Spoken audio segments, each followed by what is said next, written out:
As the sun sets, our leading lady Annie wearily walks home after work. She hasn't had a proper rest for several days, due to preparing for a significant project. Annie lies lazily on the bed, completely still. However, despite her physical and mental exhaustion, her thoughts continue to race, preventing her from finding a peaceful sleep. Annie gets up and prepares a simple dinner for herself, lost in her own thoughts. Her boyfriend went abroad, leaving her alone in the country.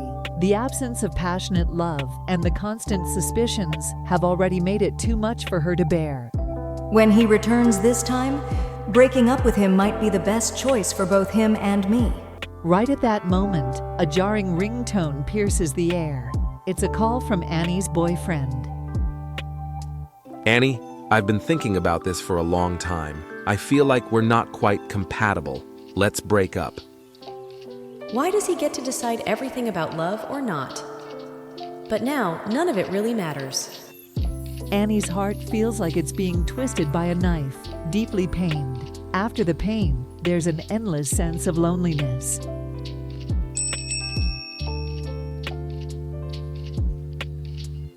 On a crisp and clear autumn morning, Annie is hurrying from her home to work, almost running late. Last night, due to the breakup, she spent the whole night wide awake. There's no time to wait for the bus, and her body can't handle the crowded bus today, or she might just faint. During the morning rush hour, after waiting and contemplating for a long time, there still isn't an empty taxi passing by. She's getting anxious.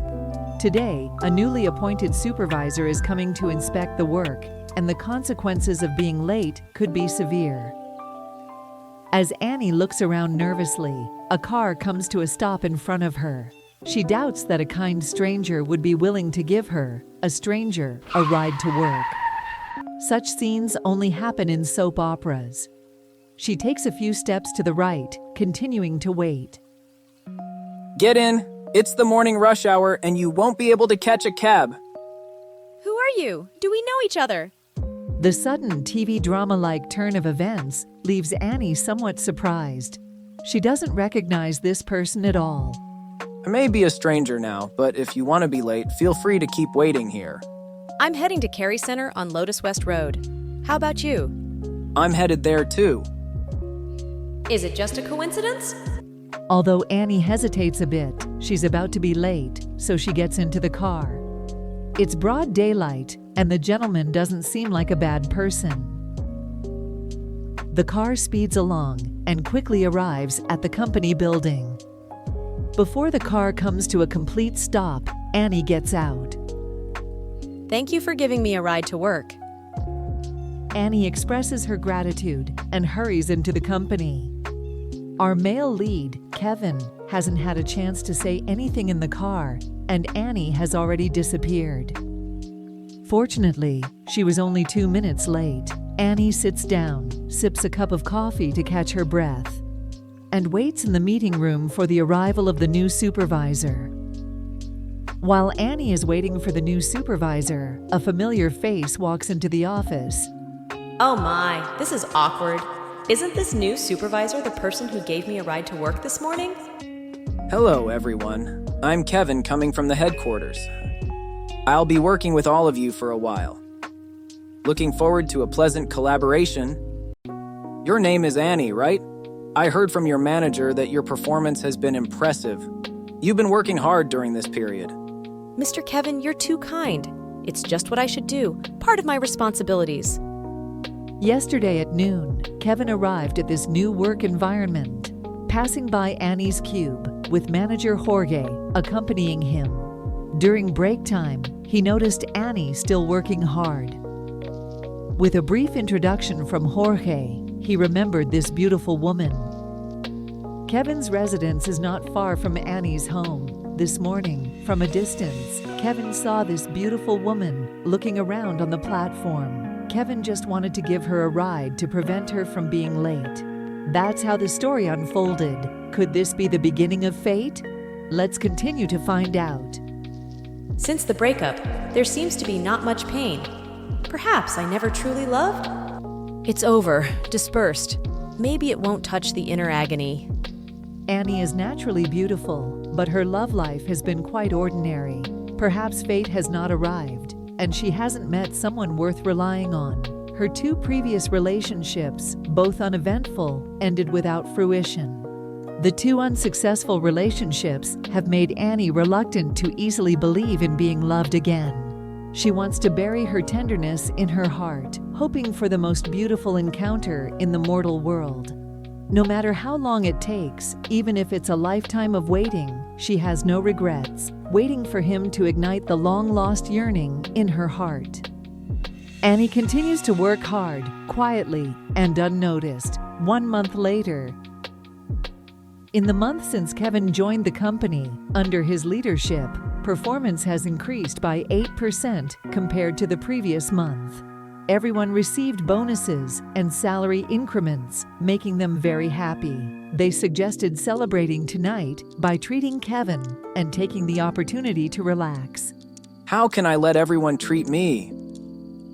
If we're going to celebrate, it should be me treating all of you. This month's performance is the result of our collective efforts. My supervisor emphasized the need for me to thank everyone for their strong support. So, Kevin takes everyone to the familiar restaurant, treating them to a hearty meal to reward his team. Kevin, moving far away from your hometown for work, does your significant other have any objections? How should I put it? That's a thing of the past. I used to have a girlfriend, but not anymore. I'm single now. Here's to the single life. Cheers! When it comes to love life, Annie suddenly feels a bit excited. She seems to really enjoy her single life now, so she raises her glass to toast Kevin. Yeah, cheers to the single life. I usually can't handle alcohol due to my metabolism, but I'll make an exception today and have a little. Cheers! After the team finishes dinner, it's karaoke time. Annie, not great with alcohol and not fond of the nightclub environment, tells everyone that she's heading home to rest. Knowing her personality, everyone agrees and lets her go. Annie walks outside, looking at the starry sky, the gentle moonlight, and feeling the light breeze. She suddenly feels intoxicated. Kevin, concerned for Annie, follows her outside, walking quietly behind her for a while. A woman's sixth sense is quite keen, especially after being observed for a long time. They tend to sense it.